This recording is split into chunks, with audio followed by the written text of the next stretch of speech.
5व्या किंवा 6व्या शतकामध्ये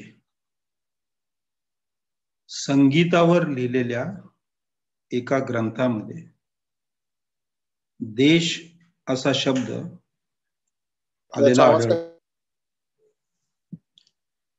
देशी नाममाला अशा नावाचा एक 10व्या-11व्या शतकातला ग्रंथही आहे. तर देश म्हणजे भौगोलिक विभाग असा त्या शब्दाचा अर्थ 11व्या शतकात संस्कृत भाषेतून हा शब्द निर्माण न होता तो अर्थ त्या शब्दाला चिकटलेला होता. संगीतामध्ये मातंग यांनी वेगवेगळ्या देसी अशा संगीताच्या पद्धती वर्णन केल्या होत्या. थोडक्यात सुमारे 5व्या शतकापासून ते 10व्या शतकापर्यंत देश हा प्राकृत भाषेतून आलेला शब्द मान्य होत होत संस्कृत भाषेपर्यंत पण पोचला होता. ह्या परंपरेत देशाविषयी विचार करण्याच्या ह्या परंपरेमध्ये देश म्हणजे विभाग किंवा प्रांत किंवा इलाखा किंवा एका मोठ्या कुठल्या तरी युनिटचा छोटा हिस्सा असा अर्थ अभिप्रेत होता. जर त्याला पॅरलल असा इंग्रजी शब्द शोधायचा झाला तर आपण देश म्हणजे नेशन असं मानतो. नेशन शब्द रोम मध्ये वापरला गेला नव्हता, रोमन एम्पायर मध्ये वापरला गेला नव्हता. पण इसवी सनाच्या 3ऱ्या-4थ्या शतकानंतर लॅटिन भाषेमध्ये नेटिव्ह हा शब्द आत प्रवेश करायला लागला होता आणि तो शब्द हा युरोपचा ख्रिश्चॅनिटीशी आलेला 4थ्या शतकातला जो संबंध आहे त्या संबंधातून लॅटिन भाषेच्या जवळ सरकत चालला होता. बायबलमध्ये ज्यांनी बायबल बघितलं असेल किंवा वाचलं असेल त्याविषयी ऐकलं असेल, त्यात नेटिव्हिटी राईट याचा अर्थ जन्माचे संस्कार, जन्माशी जोडलेले संस्कार असा त्या शब्दाचा अर्थ. हळूहळू हा शब्द जिथं जिथं चर्च गेलं, कारण ख्रिश्चॅनिटी हा युरोपियन धर्म नव्हता, तो एशियामधून युरोपमध्ये गेला होता आणि 4थ्या शतकामध्ये पोपची स्थापना तिथं झाली. पोप ही एक इन्स्टिट्यूशन बनली आणि नंतर जिथं कॅथॉलिक धर्माचा प्रसार होता म्हणजे जुन्या ख्रिश्चॅनिटीचा, कारण प्रोटेस्टंट हा त्यातला भाग हा 16व्या 15व्या 16व्या शतकात उद्भवला गेला. कॅथॉलिक चर्च मध्ये नेटिव्ह हा शब्द स्पेन आणि इटली या 2 देशांच्या मध्ये जास्तीत जास्त स्थिर झाला. जुन्या लॅटिन मध्ये नेशन असा दुसरा एक शब्द होता, त्याचा नेटिव्ह या शब्दाशी त्यावेळेस संबंध नव्हता. पण नेशन म्हणजे लोक, पीपल, एखादा समाज, एखादा समुदाय असा त्याचा अर्थ सुरुवातीला होता. कॅथॉलिक ख्रिश्चॅनिटीच्या निमित्ताने नेटिव्ह आणि नेशन हे शब्द जवळ आले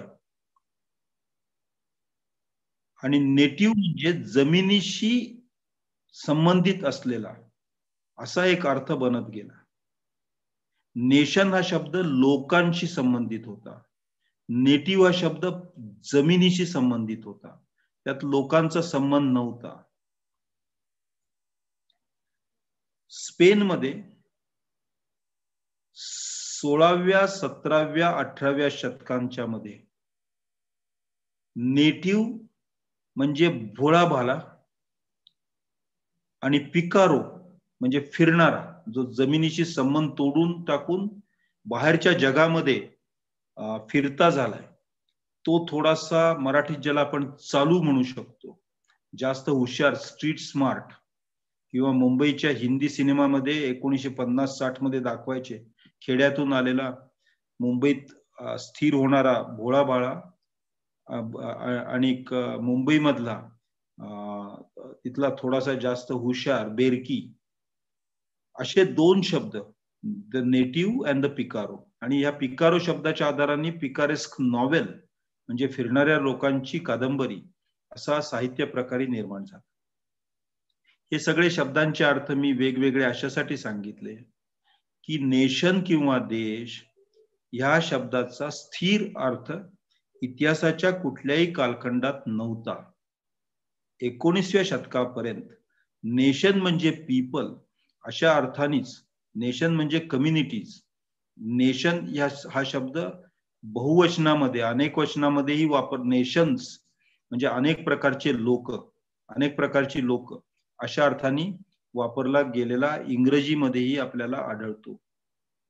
19व्या शतकामध्ये ह्या शब्दांचे अर्थ एकदम समूळ बदलले आणि नेशन या शब्दाला खास करून इटली, नंतर जर्मनी आणि आयर्लंड या 3 देशांनी नवा अर्थ नेशन या शब्दाला दिला. आणि त्या शब्दाचा अर्थ होता फक्त लोक नव्हेत, पण त्यांचा संपूर्ण इतिहास, एक विस्तृत इतिहास असणारा समुदाय म्हणजे नेशन. आणि मग त्या इतिहासाबरोबरच एकच एक भाषा असणारा, एकच एक भाषा बोलणारा असा लोकांचा समुदाय, आणि त्याच्या बरोबरच एकाच इलाक्यात राहणारा असा समुदाय, त्याच्या बरोबरच साधारणपणे एकाच धर्माला मानणारा असाही अर्थ, असे अर्थाचे अनेक पदर नेशन या शब्दाला जोडले गेले. 1815 नंतर म्हणजे नेपोलियनची युद्ध संपल्यानंतर युरोपमध्ये नॅशनलिझम या तत्वाचा उदय झाला. मुळात तो इटलीमध्ये आणि काही प्रमाणात पोर्तुगालमध्ये होता. इटलीमध्ये त्याचं कॉन्क्रीट स्वरूप, एक दृश्य स्वरूप दिसलं आणि इटली हा अनेक इटालियन राज्यांचा एकत्र बनवलेला देश काही काळानंतर बनला. जर्मनीमध्येही या शब्दाला अजून जास्त स्पष्ट स्वरूप येत गेलं आणि 1860च्या सुमाराला जर्मनीमध्ये जर्मन नेशन म्हणजे पिता आणि नेशन यांचं इक्वेशन करून, नेशन म्हणजे वडील, पिता, फादरलँड अशा शब्दांच्या मिश्रणाने जर्मनीमध्ये राष्ट्र किंवा नेशन किंवा देश या शब्दाची व्याख्या केली गेली. आयर्लंडमध्ये देश या शब्दाला इतिहासाचं आवरण चढवलं गेलं, कारण आयर्लंड त्यावेळेस हा पराभूत राष्ट्र होतं, पराभूत लोक होते. इंग्लंडने त्याच्यावर वर्चस्व जमवलेलं होतं आणि त्या वर्चस्वातून सुटण्याची धडपड करता करता सिन फिन सारखी होम रूल लीग भारतात जी आली, त्यासारखी चळवळ जी मुळात आयर्लंड मधून आपल्याकडे आली, तशी चळवळ थॉमस पार्नेल यांच्या नेतृत्वाखाली तिथं सुरू झाली होती. ही 1860-1870 ची गोष्ट आहे. 1890 मध्ये त्या चळवळीला टोकदारपणा आला आणि 1910 नंतरच्या दशकात, दुसऱ्या दशकात, त्यातून आयर्लंडचा एक हिस्सा, दक्षिण आयर्लंड, हा स्वतंत्रही झाला आणि राष्ट्र बनला. आपल्याकडे जेव्हा स्वातंत्र्याची चळवळ सुरू होती त्यावेळेस आपल्या देशामध्ये काही प्रेरणा इटालियन गॅरिबाल्डी आणि जोसेफ मॅझिनी यांच्याकडूनही घेतल्या गेल्या. काही प्रभाव बिस्मार्क जर्मनीचा त्याचाही झाला. पण जास्तीत जास्त प्रभाव आपल्याकडं आयरिश नॅशनल मुवमेंटचा झाला.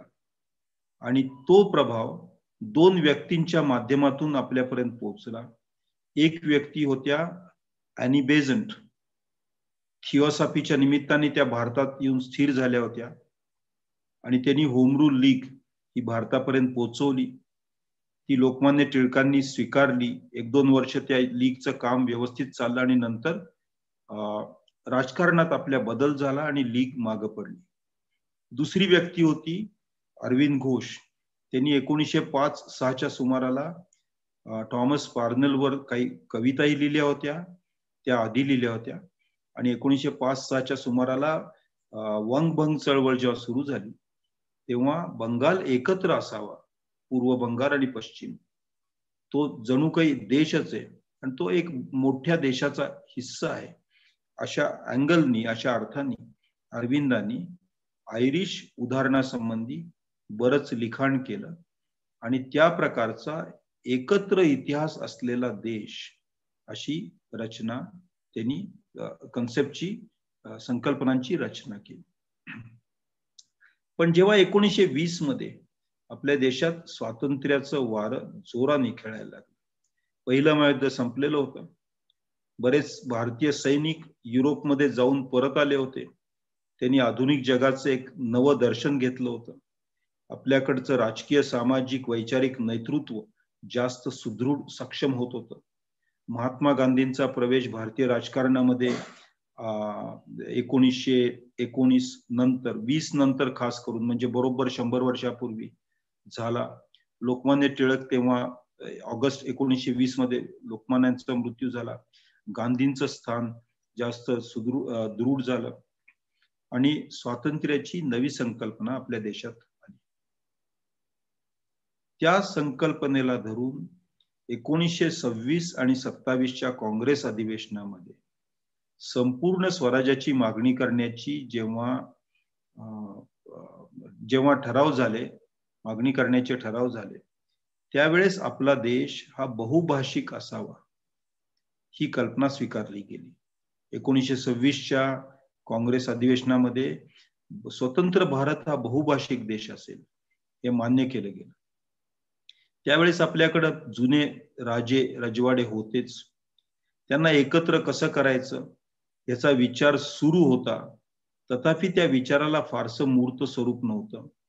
पण त्याचं स्वरूप हे संविधान लिहिण्याची जेव्हा सुरुवात झाली 1946 मध्ये, त्यावेळेस त्याची रूपरेषा ठरली होती की राजांना कशा रीतीने विलीन करून घ्यायचं, आणि ते विलिनीकरणाचं काम सरदार वल्लभभाई पटेल यांच्या नेतृत्वामध्ये, कारण ते होम मिनिस्टर होते, स्वातंत्र्यानंतर पूर्ण झाला. तर आपला देश जो देश बनला त्याला इतिहास होता, पण अनेक इतिहास होते. आपला देश जो देश बनला त्याला प्रांत होता, पण अनेक विविध प्रकारचे प्रांत होते. म्हणजे काश्मीर, हैदराबाद, जामनगर, सौराष्ट्र यांचं विलिनीकरण करताना इतकंच काय, ह्या 3 मोठ्या राज्यांचं विलिनीकरण करण्याच्या पेक्षाही काही अत्यंत छोटी राज्य होती. उदाहरणार्थ आदिवासींचा डांग जिल्ह्यामधला राजा जो आजही एक श्रमिक म्हणून जगतो, तर त्यांच्या बरोबर आपला करार झाला आणि त्या कराराच्या टर्म्स आणि कंडिशन्स या काश्मीर बरोबर झालेल्या करारात किंवा निजामाबरोबर झालेल्या तहाच्या किंवा गुजरात मधल्या काही राजे जे पाकिस्तानमध्ये जाऊ पाहत होते त्यांच्याबरोबर झालेल्या तह करारापेक्षा वेगळा करार आदिवासींच्या बरोबरही झालेला दिसतो. एकंदरीत आपला देश हा बहुभाषिक देश, बहुप्रांतीय देश आणि मग प्रांताची पुनर्रचना करण्यासाठी 1956 मध्ये कमिशन नेमलं गेलं reorganisation of states commission, linguistic reorganisation of Indian states commission नेमलं गेलं. त्याचं काम 1964-65 पर्यंत चाललं. पंजाब हा शेवटचा स्वतंत्र झालेला प्रांत 1964 सालचा आहे. देश ही कल्पना आपण इतिहासाच्या ओघामध्ये 19व्या शतकाच्या अखेरीपासून ते 20व्या शतकाच्या मध्यापर्यंत कल्पना म्हणून स्वीकारली. देश म्हणून आपण 1950च्या 26 जानेवारीला जन्मलो. त्याआधी 2 महिने म्हणजे 26 नोव्हेंबर 1949ला आपल्या राज्यघटनेचा मसुदा तयार झाला होता. तो घटना समितीने स्वीकारला होता. त्याच्या पहिल्याच वाक्यामध्ये we the people of India give to ourselves, म्हणजे कुणी हा देश दिला तर लोकांनी दिला. कुणी स्वीकारला तर ते वाक्य पुढे असे, we the people of India given to ourselves adopt and enact this constitution. म्हणजे ही जी राज्यघटना आहे, संविधान आहे, हा आपल्या देशाचा पाया आहे. ते संविधान जेव्हा लोकांनी लोकांना दिलं त्या दिवशी हा देश आपल्या देशाच्या लोकांनी लोकांना दिला. देश लोकांनी लोकांना दिलेला असा आपला देश आहे. आणि त्याचं नाव इंडिया, दॅट इज भारत, हे त्याचं नाव आहे. म्हणजे इंडिया म्हणजेच भारत असं संविधानात लिहिलेलं. संविधानाचं जे स्वरूप आहे ते स्वरूप म्हणजे आपल्या देशासाठीचा देशासमोर धरलेला लोकांनी लोकांच्या देशासमोर धरलेला आरसा आहे. त्या संविधानामध्ये आपण युनियन ऑफ स्टेट्स आहोत ही कल्पना स्वीकारलेली आहे. म्हणजे आपण रिपब्लिक आहोत कारण लोकांनी दिलेला देश आहे. आपण प्रजातांत्रिक देश, प्रजेनी दिलेला प्रजासत्ताक देश आहोत. प्रजातांत्रिक नाही, शब्द चुकला, प्रजासत्ताक. सगळ्यात मोठी सत्ता प्रजेची, सरकारची नाहीये. सरकार लोक बनवतात. प्रजासत्ताक देश आहोत. आणि त्याचबरोबर आपण संघराज्यात्मक देश आहोत. सगळ्यात मोठी सत्ता प्रजेची आणि वेगवेगळी राज्य या देशात जी आहेत त्या राज्यांच्या हितसंबंधांना संपूर्णपणे जपणारा असा हा देश आहे. अशी रचना राज्यघटनेमध्ये आपल्या देशाची केलेली आहे. म्हणून मी म्हणालो की राज्यघटना हा देशाच्या पुढे धरलेला एक आरसा आहे. यात संविधान संघराज्याच्या रूपासाठी आणि ते रूप टिकून राहण्यासाठी वेगवेगळ्या अधिकाराच्या ज्या याद्या केलेल्या आहेत त्यातली एक यादी राज्यांच्या अधिकाराची यादी आहे आणि दुसरी यादी केंद्राच्या अधिकाराची आहे आणि तिसरी एक या दोघांच्या एकमेकावर ओव्हरलॅप होणाऱ्या किंवा संबंधित असलेल्या अधिकारांची कॉन्करंट लिस्ट अशी आहे. The central list, the state list आणि द कॉन्करंट लिस्ट. म्हणजे अधिकाराचेही 3 प्रकार आपल्या राज्यघटनेत आहेत. संविधानिक अधिकाराचे 3 प्रकार राज्यघटनेत आहेतच. या देशाचा इतिहास हा अगदी सुरुवातीपासून देशाच्या म्हणजे आपल्या ज्याला आपण भारत म्हणतो त्याच्या सुरुवातीपासून ते आतापर्यंत एका विशिष्ट प्रकारचा इतिहास आहे. त्याचं थोडं मी वर्णन करतो आणि मग मला जे बोलायचे त्याच्या अखेरीस पूर्णतेकडे जातो. आपल्या देशाची सुरुवात केव्हा झाली असा जर प्रश्न विचारला तर त्या प्रश्नाला उत्तर देण्याऐवजी बहुतेक लोक हसतील त्या प्रश्नाबद्दल. पण समजा हाच प्रश्न न्यूझीलंडला विचारला किंवा ऑस्ट्रेलियाला विचारला किंवा कॅनडाला विचारला तर ते निश्चित तारीखही सांगू शकतील की अमुक साली काही लोक इथं आले आणि या देशाला देश म्हणून रूप निर्माण झालं असं ते सांगतील. पण आपल्या देशामध्ये अनेक सुरुवाती आहेत. एक सुरुवात आहे की आपल्यात जेव्हा कुठल्याही भारतीय माणसाला कुठल्याही इंडियनला प्रश्न विचारला जातो की तुमच्या संस्कृतीची सुरुवात कुठली, तर ते म्हणतात सगळ्यात पहिले वेद.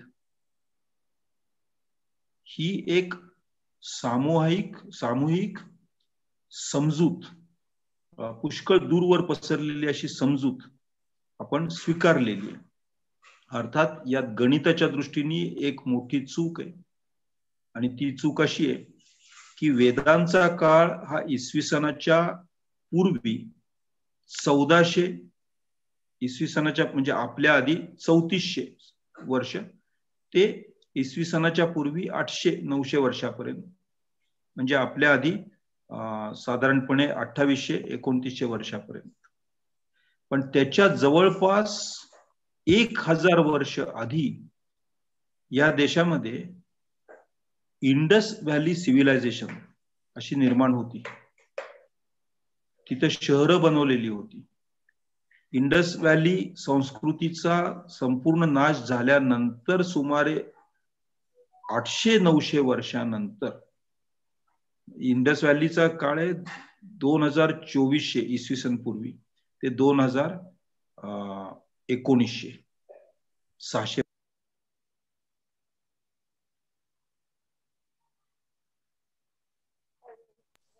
एक ग्रीक भाषिक ग्रीस विस्तारातला प्रवासी जेव्हा तिथे गेला होता त्यांनी सुमारे 1000 पेक्षा जास्त खेडी, नष्ट झालेली खेडी तिथं पाहिली होती. तर एक विस्तृत संस्कृती तिथं होती आणि त्या संस्कृतीविषयी आपल्याला कुठलीच माहिती नाहीये, कारण त्या संस्कृतीचे क्ल्यूज, त्याचे पुरावे, त्याचे आधार सापडलेले नाहीयेत. त्यातले काही स्कल्स सापडलेत, त्याची जेनेटिक टेस्ट करून त्याच्याविषयी काही अनुमानं काढलीत, पण ती पुरेशी नाहीयेत. हे लोक कोण होते, कुठून आले होते. त्यानंतर तिथल्या भाषेसंबंधी मी तुम्हाला अत्यंत विश्वासपूर्ण रीतीने सांगू शकतो, ठाम विश्वासाने सांगू शकतो की ती भाषा संस्कृत नव्हती. संस्कृत भाषेचा उगम विकास ह्या काळाच्या 600 वर्षानंतर, म्हणजे बऱ्याच मोठ्या विस्तृत काळानंतर भारतामध्ये झालेला आहे. किंवा ही संस्कृतची आई होती किंवा आजी होती किंवा पणजी होती असं मानायला कुठलाही सायंटिफिक आधार नाहीये. तर ही एक सुरुवात मानू शकतो. एक सुरुवात वेदांची आहे, दुसरी सिंधू नदीची संस्कृती, हरप्पा मोहनजोदडोची संस्कृती. तिसरी एक सुरुवात अशी आहे की देशामध्ये भाताची शेती सुरू झाली. तो काळ आपल्या पासून 8000 वर्ष जुना काळ आहे आणि त्या संबंधीचे पुरावे आहेत. त्या भातांच्या ज्या बिया असतात, दाणे असतात, सीड्स असतात, बीज असतात, त्याचं अनालिसिस केलं गेलेलं आहे. आपल्याकडे 2 प्रकारची शेती आली. एक गहू घेऊन आली, ती एका दिशेतून आली. दुसरं भात घेऊन आली, ती दुसऱ्या दिशेतून आली. आणि म्हणूनच आपल्याकडं आजही रब्बी आणि खरीप असे 2 शेतीचे सीझन आहेत. ते आपल्या देशाचंच एक खास लक्षण आहे. अन्य देशांच्या मध्ये शेतीचे वर्षामध्ये किती वेळा पीक जरी घेत असले तरी शेतीचे 2 विशिष्ट प्रकार, त्याची लागणी कशी करावी, त्याची पेरणी कशी करावी, त्याची उपसणी कशी करावी, थ्रॅशिंग कसं करावं, हे सगळे संपूर्ण वेगळ्या शेती संस्कृत्या 2 आपल्याकडे एकाच वेळेस आहेत. तर बीजाच्या दृष्टीने बघितलं, बीज संस्कृती, तर आपली अजून एक सुरुवात आहे संस्कृतीची. आणि त्याही पेक्षा जर आपण 12000 वर्ष आधी गेलो, म्हणजे जेव्हा शेवटचं मागच्या वेळचं जे शीतयुग आहे ते संपलं, त्या शीतयुगात बहुतेक सृष्टीचा विनाश झाला होता. काहीच प्रजाती जगल्या होत्या, त्यातला माणूस हा एक प्रजाती शिल्लक राहिला होता. आणि त्यानंतर पुन्हा एकदा संस्कृत्यांची वाढ व्हायला सुरुवात झाली.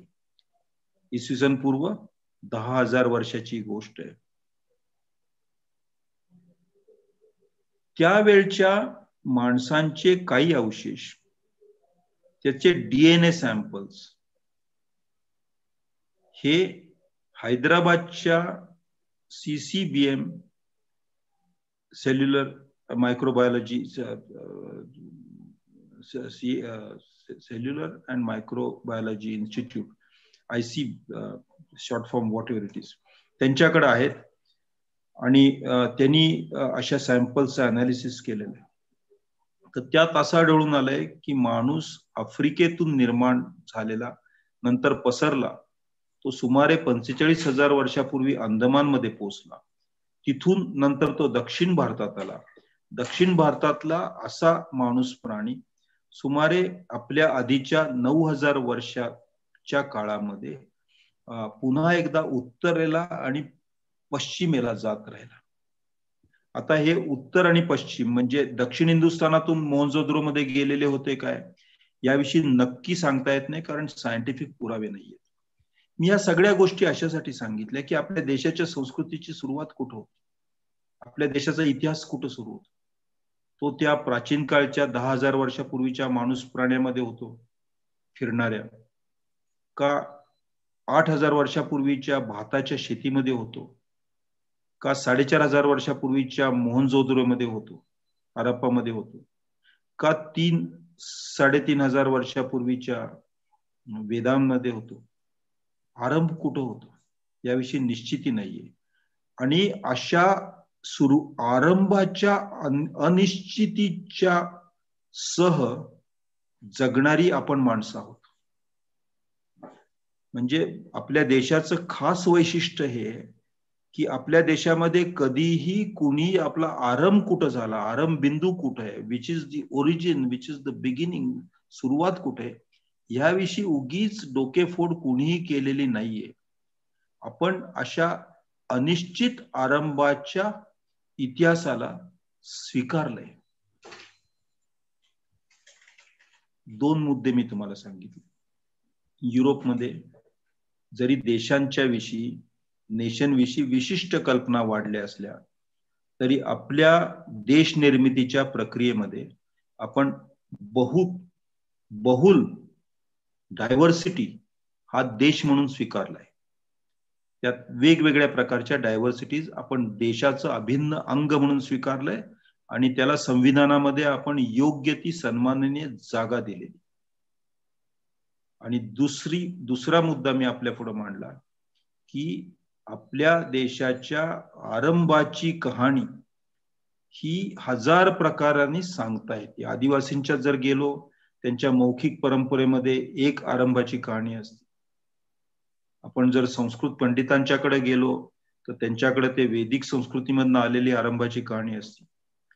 आपण दक्षिण भारतात जर गेलो तर तिथं अजूनही वेगळी आरंभाची कहाणी आहे.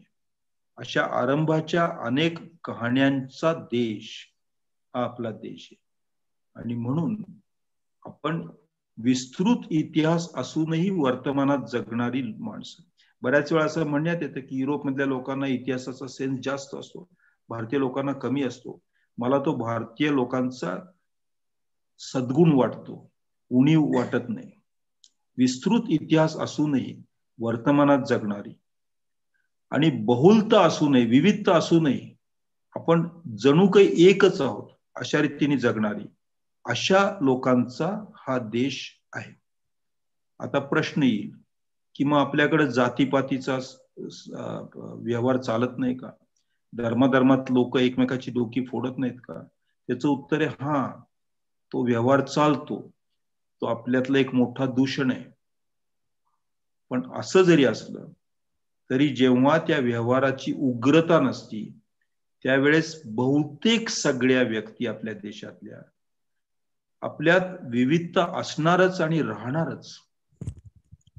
ह्या खात्रीने जगत असतात. आणि इतिहास आपला विपुल जरी असला, आपल्या देशातली आर्किओलॉजिकल साईट ज्या आहेत त्या टेन्स ऑफ थाउजंड्स मध्ये आहेत. प्रोटेक्टेड आहेत त्याच कितीतरी हजारो आहेत, आणि नॉन प्रोटेक्टेड साईट्स, आर्किओलॉजिकल सर्वेनी नॉन प्रोटेक्टेड केलेल्या अशा साईट्स त्या कितीतरी जास्त पटीने हजारात आहेत. इतका विपुल इतिहास, आपल्यातल्या प्रत्येक डोंगराला, दगडाला, गावाला, रस्त्याला इतिहास असतो. आणि असं असूनही आपण वर्तमानात जगणारे असे लोक.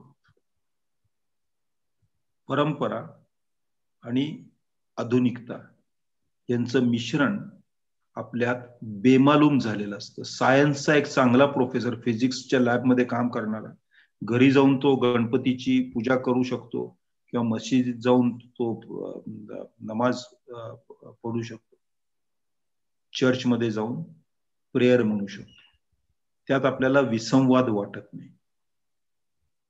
आपला देश हा ह्यासाठी युनिक आहे, आणि म्हणून तो फक्त एकाच सुरुवातीचा देश, एकाच प्रकारच्या लोकांचा देश, एकाच धर्माचा किंवा जातीचा किंवा एकाच भाषेचा देश ज्या दिवशी होईल त्या दिवशी तो इंडिया म्हणून, भारत म्हणून संपलेला असेल.